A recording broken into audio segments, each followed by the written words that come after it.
been a long wait, but Mafia II is upon us. Set in the 40s and 50s, this 2K title puts the Tommy gun in your hands as you become Vito Scaletta, an Italian-American nobody who's ready to become a wise guy somebody.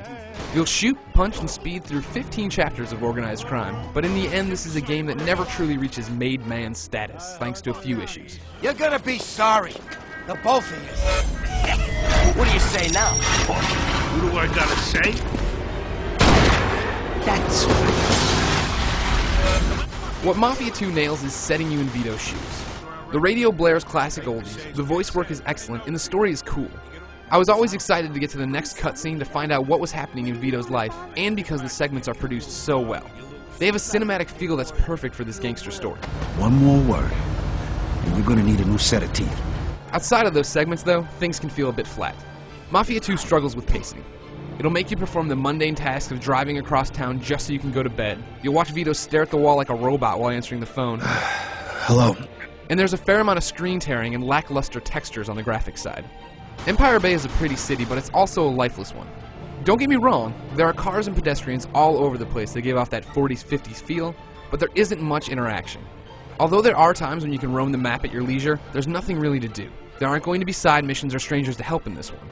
The stores you can go into are only there to facilitate the story missions you're constantly driving towards. There's nothing wrong with having a linear, story-based game, but the giant map filled with icons is a bit misleading, and making me drive around it at length just points out how empty it really is.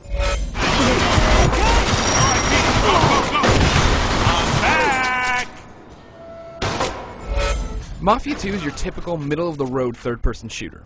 Again, there's nothing wrong with that, but it means that you probably know what to expect, and the game doesn't particularly excel at anything you're expecting. You can take cover, pull off headshots, and reload in an instant, but it all feels rather stiff. You can't blind fire even though your enemies can, the aiming is touchy, and the lock-on assist is hit or miss.